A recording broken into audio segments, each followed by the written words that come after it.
기도하시겠습니다.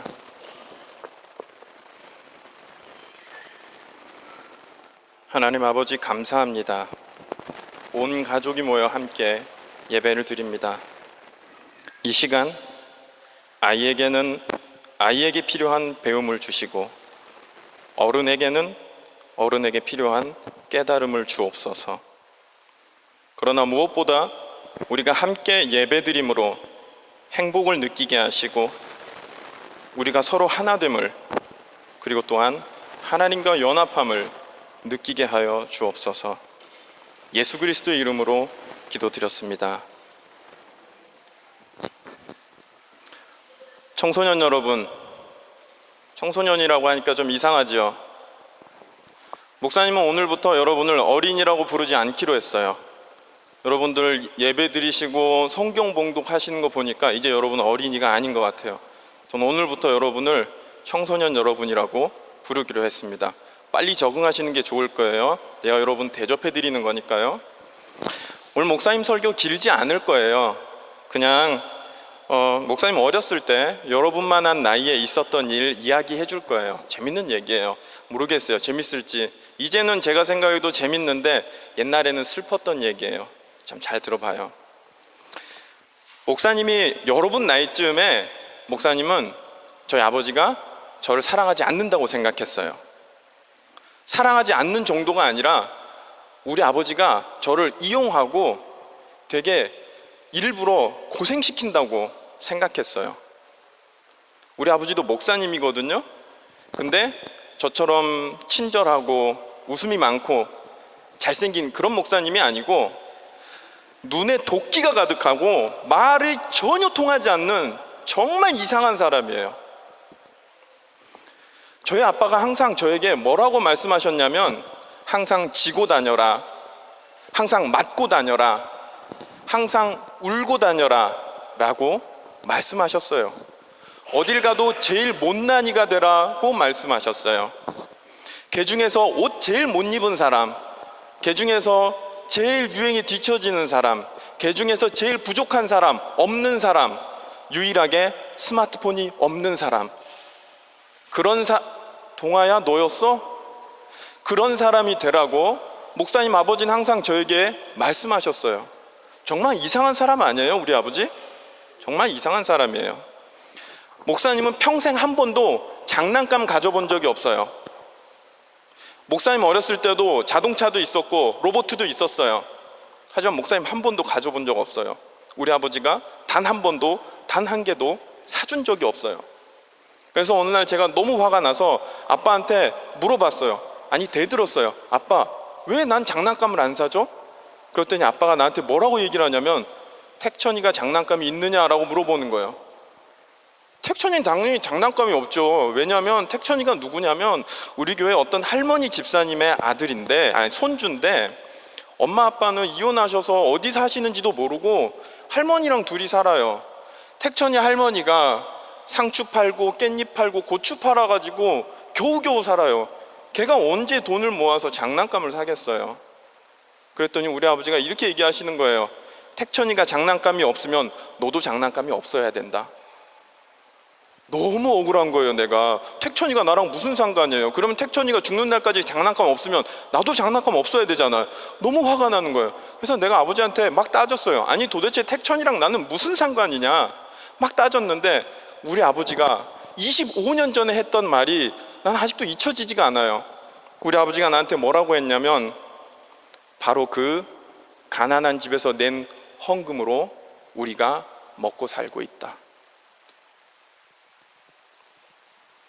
바로 그 가난한 집에서 낸 헌금으로 우리가 먹고 살고 있다. 그 말씀 잊을 수가 없습니다. 사랑하는 교우 여러분, 저는 오늘 저희 어린 시절에 분통 터지고 서러웠던 어느 하루를 여러분과 공유하고자 합니다. 저희 아버지는 그 마을에서 유일하게 양복 입고 넥타이 매고 일하는 사람이었습니다. 그 일대를 통틀어서 유일하게 대학을 나온 사람이고 영어, 히브리어, 헬라어를 할 줄 아는 대단한 인물이었습니다. 어린 제가 보기에는 그 동네에서 가장 높은 사람이고 가장 영향력이 큰 사람이었습니다. 그러므로 우리 가족이 남들보다는 조금 잘 사는 게 너무나 당연하고 마땅하다고 저는 생각하고 살았는데 저희 집안에 사는 꼴은 그렇지가 못했습니다. 저희 아버지 항상 저에게 이렇게 말씀하셨습니다. 이곳에서 우리가 제일 낮은 사람이다. 우리는 언제고 교인들이 떠나라면 오늘 밤에 짐 싸서 섬으로 떠나야 된다. 그놈의 섬으로, 맨날 섬으로 떠나야 된대요. 여기에 우리 것은 아무것도 없다. 다 교회 것이고 다 하나님의 것이다. 그곳에서 우리 가족이 가장 비천한 사람인 것이, 아니 가장 비천한 사람이 돼야 하는 것을 어린 저는 도저히 이해할 수가 없었습니다. 사랑하는 교우 여러분, 사람은 누구나 격렬한 때를 지나게 됩니다. 시기에 따라서 사춘기, 갱년기 등등 누구나 지나는 시기가 있기도 하지만은 각각의 삶의 형편과 사정에 따라, 심리의 변동에 따라, 관계의 변화에 따라 우리는 그때그때 몸도 마음도 힘든 격렬한 때를 겪어왔고 앞으로도 겪어갈 것입니다. 사람들은 흔히 말합니다. 바로 그럴 때야말로 가족이야말로 돌아갈 것이고, 가족이야말로 힘을 얻는 것이고, 가족이야말로 편안하고 자유로운 것이다 라고 말합니다.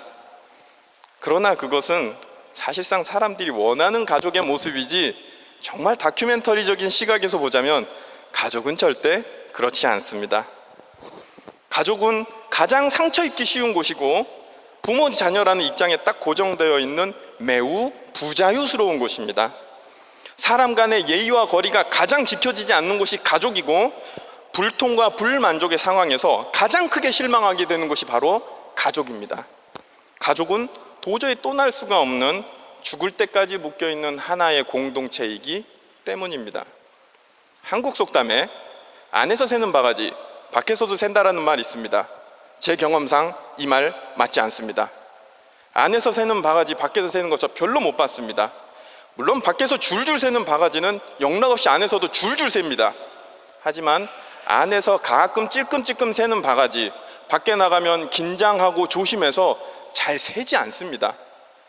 제가 저희 어린이들의 흠을 잡을 수가 없어요. 그래서 어린이라고 안 하기로 했죠. 이 청소년들의 부모를 만나서 항상 칭찬을 합니다. 대개 자녀가 이렇게 반듯합니다 하면 그분이 저에게 대부분 하시는 말씀이 우리 아이가 그런 줄 몰랐어요, 아니면 집에서도 그러면 좋겠네요 입니다. 밖에서만 사실 어린아이들만 그런 게 아닙니다. 어른들도요, 밖에서는 그렇게 인자하고 배려심 많고 이해심 많은 사람이 집에만 가면 엄하고 권위적인 캐릭터로 바뀌는 경우도 허다합니다. 그래서 한편 가족이 가장 편한 곳이다라는 말은 맞습니다. 왜냐하면 가족 내에서 사람들은 당연하고도 자연스럽게 자기의 허물을 보여주기 때문입니다. 자신의 강박증을, 자신의 히스테리를, 자신의 모남을 스스럼 없이 가족들에게는 표출해버립니다. 그러나 이런 현상들은 절대 잘못된 것이 아닙니다. 그것이 가족이라는 것이고 그것이 인간이라는 것입니다. 당연하고 자연스러운 것입니다. 가장 편안하지만 때때로 불편한 곳, 상처와 힘듦이 회복되고 풀어지지만 때때론 도리어 나에게 상처를 주는 곳, 너무 사랑하지만 이상하게 잘 표현되지 않는 곳, 모든 것을 다 이해해 줄 수 있을 것 같은데 때때론 도저히 용납이 되지 않는 곳, 그곳이 현실의 가족입니다. 청소년 여러분, 제가 어느 날 성경 한 곳을 찾아 읽었어요. 마태복음 12장인데요 오늘 도연이하고 다영이가 읽은 데랑 비슷한데 조금 달라요. 거기 어떤 내용이냐면 예수님께서 제자들하고 이렇게 말씀을 전하고 계셨는데 누가 예수님께 살짝 찾아와서 귓속말로 이렇게 얘기를 하는 거예요. 예수님, 밖에 예수님 어머니하고 동생들이 와서 기다리고 있어요. 그랬더니 예수님이 그 사람을 이렇게 바라보시더니 누가 내 어머니고 내 형제입니까? 바로 나랑 함께 예배 드리고 있는 이 사람들이 내 어머니고 내 형제입니다. 이렇게 얘기하시는 마태복음 12장을 목사님 읽었어요. 제가 그걸 읽고 무슨 생각을 했는지 아세요? 목사는 가족을 버린 사람들이구나. 목사는 가족을 버린 사람들이구나. 그래서 우리 아버지가 나한테 그렇게 매정하고 엄하게 하시는구나. 라고 생각했어요. 그렇게 생각하고 나니까 너무 더 서럽고 억울한 거예요. 내가 목사 아들로 태어나고 싶어서 태어났나? 태어났더니 우리 아버지가 목사였고, 그냥 내 인생은 왜 이렇게 불공평할까 생각을 하다가 저는 한 가지 결론을 내렸어요. 아, 지금 나의 모든 문제는 우리 아버지가 목사기 때문이다. 그래서 목사님이 그날 저녁밥을 먹고, 여러분들이 이거 따라하지 마세요, 청소년 여러분. 목사님이 그날 저녁밥을 먹고 아버지에게 우리 얘기 좀 합시다 라고 정식으로 신청을 했어요. 그리고 우리 아버지를 정말 똑바로 바라보고, 어디서 그런 용기가 났는지 모르겠어요. 우리 아버지를 똑바로 바라보고, 이보시오 정대기 목사, 당신은 이 가족의 아빠를 하던가 순천교회 담임 목사를 하던가 둘 중에 하나를 선택하시오 라고 아버지한테 강력하게 주장했어요. 우리 아버지가 뭐라고 했을까요? 엄청 혼났어요. 제가 원하는 대답은 못 들었어요. 그냥 엄청 혼났어요. 제 인생에 기억에 남을 만큼 정말 눈물이 쏙 빠지게 혼났어요. 그리고 그날 밤 내가 밤에 누워가지고 이불 속에서 안 들키려고 초록 혼자 눈물을 흘리면서 결심을 했어요. 내일 집을 떠나야겠다. 진짜로요. 좀 이따 다시 얘기해 줄게요. 집 떠난 얘기. 사랑하는 교우 여러분, 오늘 본문 말씀은 마태복음 12장, 마가복음 3장, 누가복음 8장 총 3번 나옵니다. 4권의 복음서 중에 3권에 나와 있고요. 텍스트도 거의 동일합니다. 아마도 이 문전박대 사건은 초대교회 성도들에게 많이 알려지고 회자되었던 아주 유명한 사건이었나 봅니다. 저는 사실 이 3 본문 중에서도 마가복음의 내용을 가장 좋아합니다. 비슷하긴 한데요, 누가복음은 사실 상황 파악이 잘 안 될 정도로 내용이 너무 짧고요. 마가복음하고 누가복음에서는 어머니와 형제들이 찾아왔다라고 이야기하는데, 마가복음만 하나를 더 보태서 어머니와 형제들과 누이들이 찾아왔다라고 이야기합니다. 이 누이들이 찾아왔다는 대목이 한편 굉장히 남성 중심적인 사회 속에서 누이가 찾아왔다는 것을 굳이 적어놓은 이 마태복음 기자의 자상한 면도 너무 좋지만, 누이가 등장함으로써 이 모든 상황에 이 슬프고 애달고 안타까움과 그리고 예수님의 굉장히 결연하고 확고한 의지가 절절하게 다가오기 때문에 더욱 좋습니다. 저는 여동생이 없고 남동생만 하나 있습니다. 그 녀석도 목사입니다. 근데 제가 설교 중에 제 남동생이 와서 형, 나 좀 잠깐 봐 하면 저는 안 나갈 것 같아요.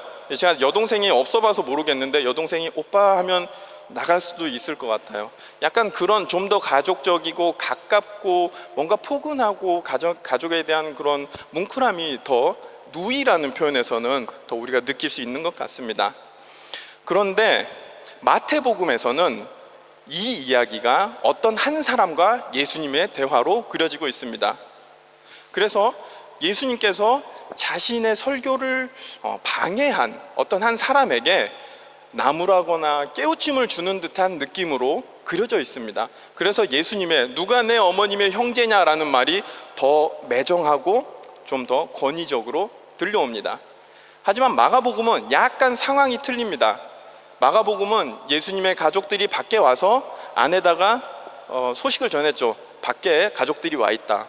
근데 예수님이 아시는지 모르시는지 그런 거 신경 안 하시고 계속 말씀을 전하시는 거예요. 그 와중에 앉아 계시는 이 무리들이, 회중들이 자기네들이 너무 불편하고 가시방석에 앉은 것 같은 거죠. 그래서 예수님께 살짝 예수님을 배려하면서 말씀드렸습니다. 예수님, 밖에 가서 가족들 만나고 오세요. 저희들은 잠깐 기다리겠습니다. 그랬더니 예수님이 그 무리들에게 더 따뜻한 말씀으로 하신 말씀이, 여러분이 내 가족입니다.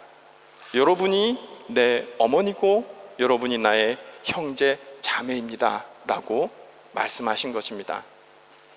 예수님은 본인과 가족을 단절시킨 것이 아닙니다. 흔히들 불교에서 말하는 속세를 떠난다는 그런 개념이 아닙니다. 예수님은 가족의 개념을 확장시키셨습니다.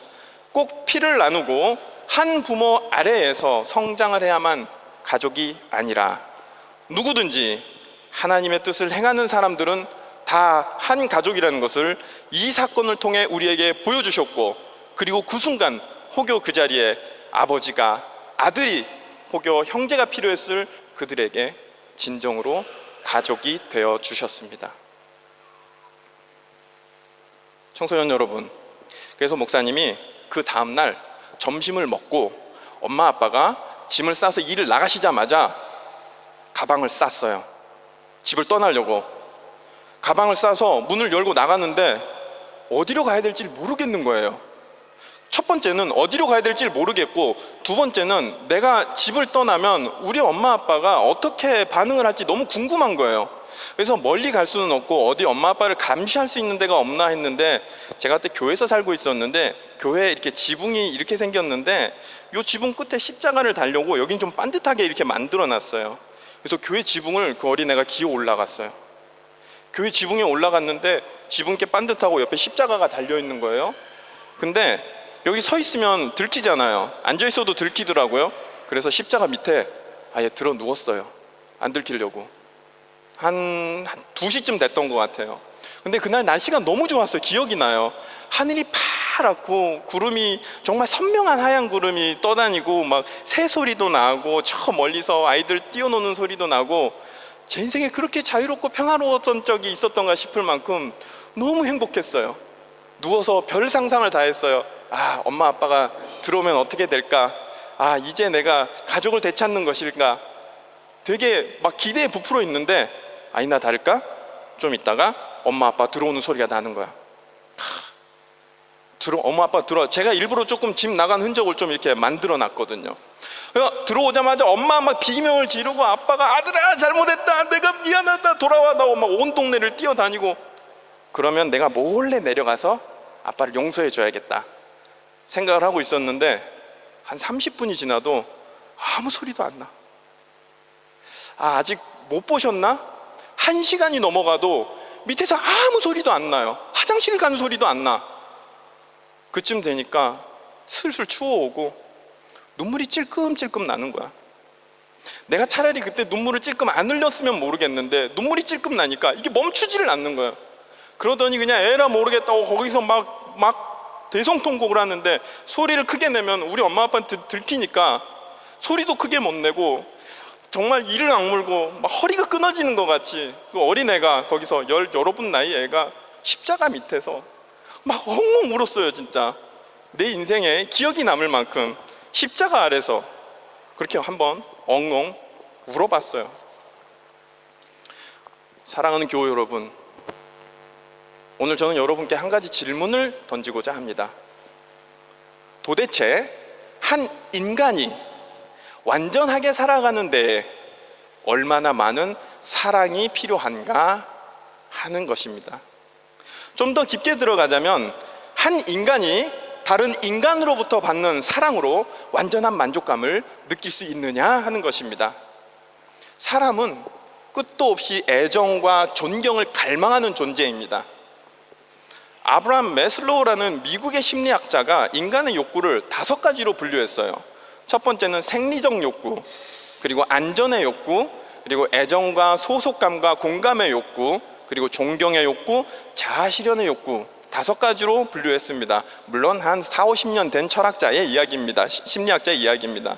그런데 매슬로우의 주장은 여기서 끝나지 않고 이 5가지가 순서대로 일어난다라고 이야기합니다. 즉, 사람은 최우선적으로 일단은 생리적 욕구를 해소해야만 하고, 그 다음에 안전의 욕구를 해소해야만 하고, 그래야 그 다음에 사랑도 받기 원하고 공감도 받기 원하고 존경도 원하고 자아실현도 하고자 한다는 것입니다.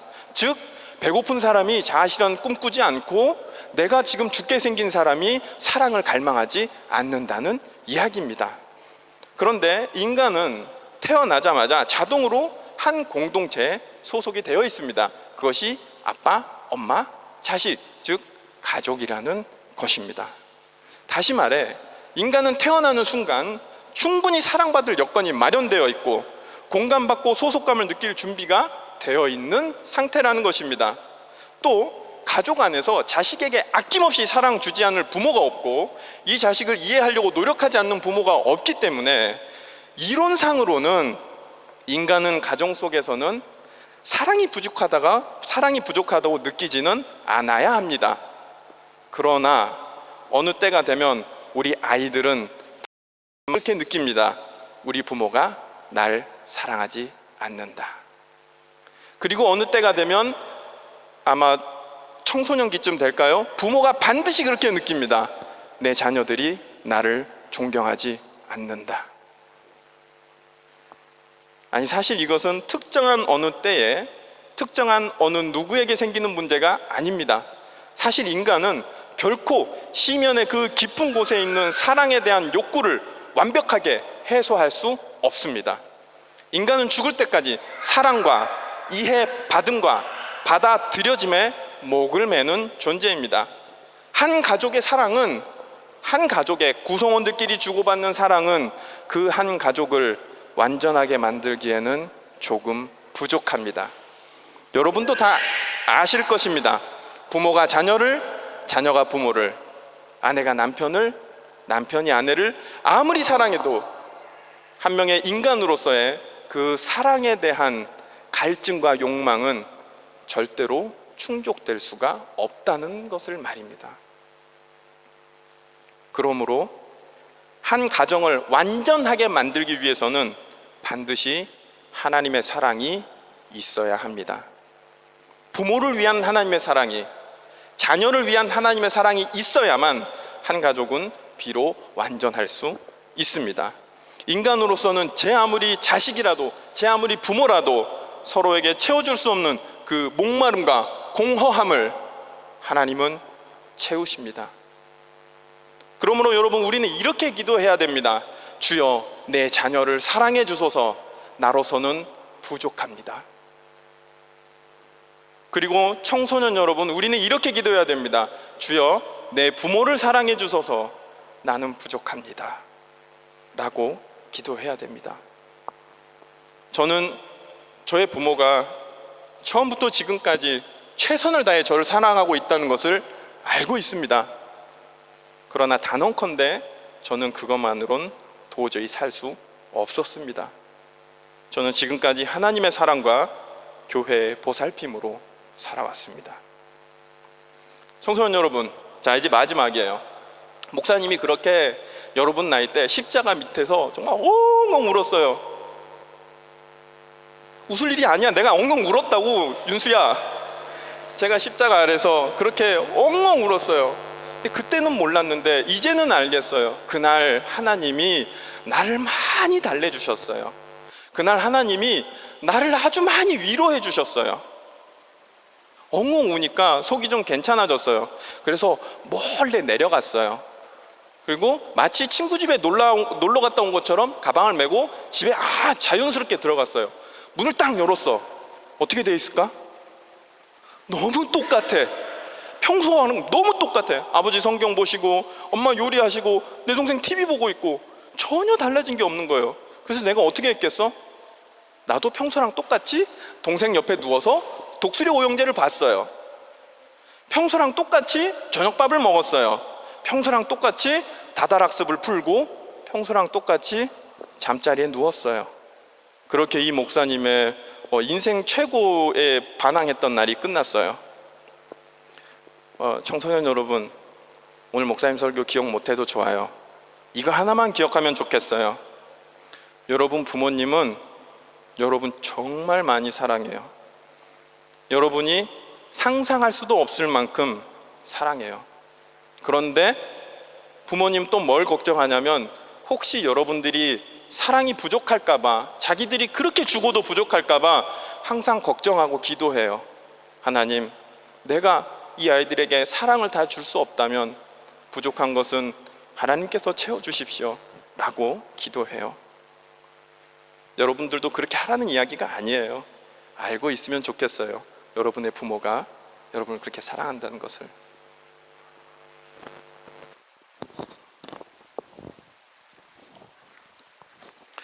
사랑하는 교우 여러분, 누가 내 어머니며 누가 내 형제냐 라고 문전박대했던 그 아들을 어머니 마리아는 끝까지 따라갔습니다. 자신의 아들이 재판받는 것을 지켜봐야 했고, 로마의 병정들에게 매질당하는 것을 지켜봐야 했고, 무거운 십자가를 지고 골고다 언덕을 오를 때에 뒤따라 오를 수밖에 없었습니다. 예수님께서 십자가 위에서 남기신 말씀은 모두 7가지입니다. 우리가 흔히 가상칠언이라고 부르는 그 말씀입니다. 그 7가지 말씀 중에 3가지 말씀은 하늘에 계신 아버지께 하였습니다. 아버지, 저들의 죄를 사하여 주십시오. 저들의 하는 일을 알지 못함이니이다. 그리고 엘리 엘리 라마 사박다니, 번역하자면 나의 하나님 어찌하여 나를 버리시나이까. 그리고 누가복음의 마지막 말씀인 내 영혼을 아버지 손에 부탁하나이다 한 이 3가지가 하나님 아버지께 하신 말씀입니다. 나머지 4개 중에 2개는 사실상 혼잣말이었습니다. 요한복음에 나오는 2가지 말씀인데요, 내가 목마르다 그리고 다 이루었다 였습니다. 마지막 2가지 중에 하나는 함께 십자가에 매달린 옆에 있던 죄수에게 하신 말씀이셨습니다. 오늘 내가 나와 함께 낙원에 있으리라 하신 말씀이 바로 그것입니다. 그리고 마지막 하나는 바로 그의 어머니 마리아에게 하신 말씀입니다. 마태, 마가, 누가복음 저자들은 어머니 마리아를 포함한 몇몇 여인들이 멀리서 지켜보고 있었다라고 기술하지만, 요한복음에서는 어머니 마리아를 포함한 몇몇 여인들, 그리고 가장 사랑하는 제자, 즉 요한 자신이 십자가 밑에서 예수와 함께 있었다라고 증언합니다. 예수님께서 십자가에 달리시고 자신의 어머니를 내려다보시고 눈으로 요한을 지시하시면서 어머니, 이 사람이 어머니의 아들입니다 라고 말씀하셨습니다.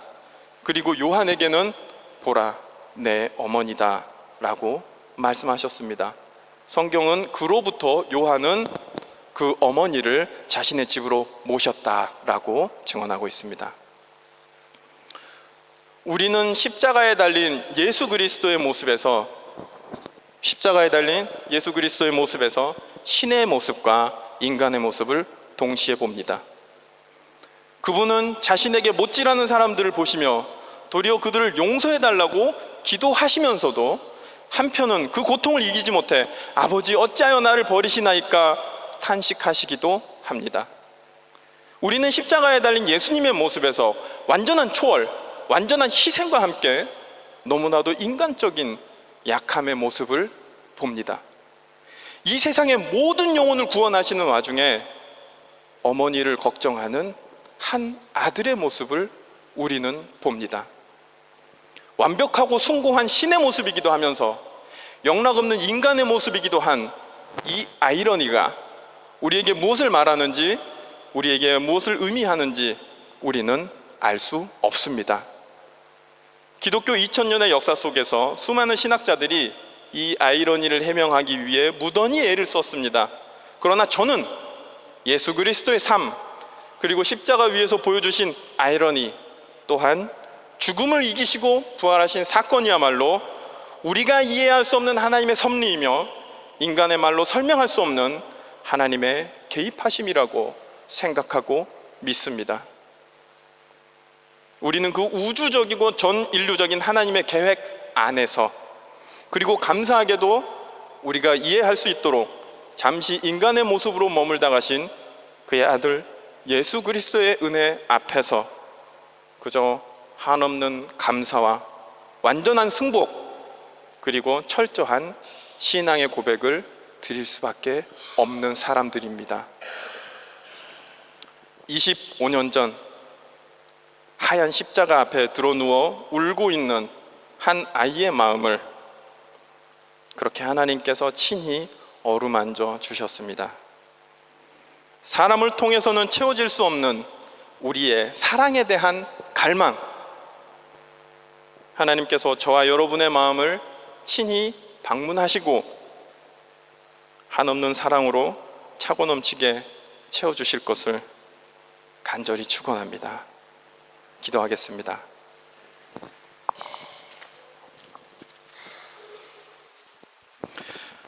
볼지어다 내가 문 밖에 서서 두드리노니 누구든지 내 음성을 듣고 문을 열면 내가 그에게로 들어가 그와 더불어 먹고 그는 나와 더불어 먹으리라.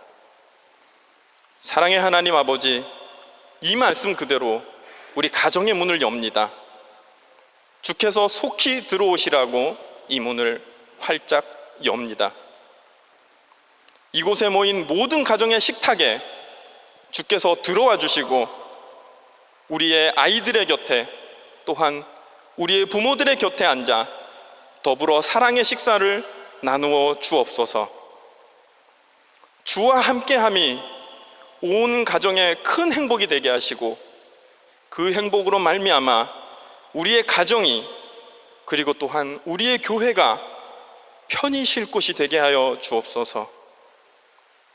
또한 이 교회에 모인 주의 자녀들 모두 하나님의 뜻대로 행하는 한 가족이오니 이 교회 공동체의 서로 사랑함이 그리고 그로 인해 넘쳐나는 기쁨과 즐거움이 저 밖에 있는 타인에게 전하는 복음의 증거가 되게 하여 주옵소서. 예수 그리스도의 이름으로 기도드렸습니다.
제발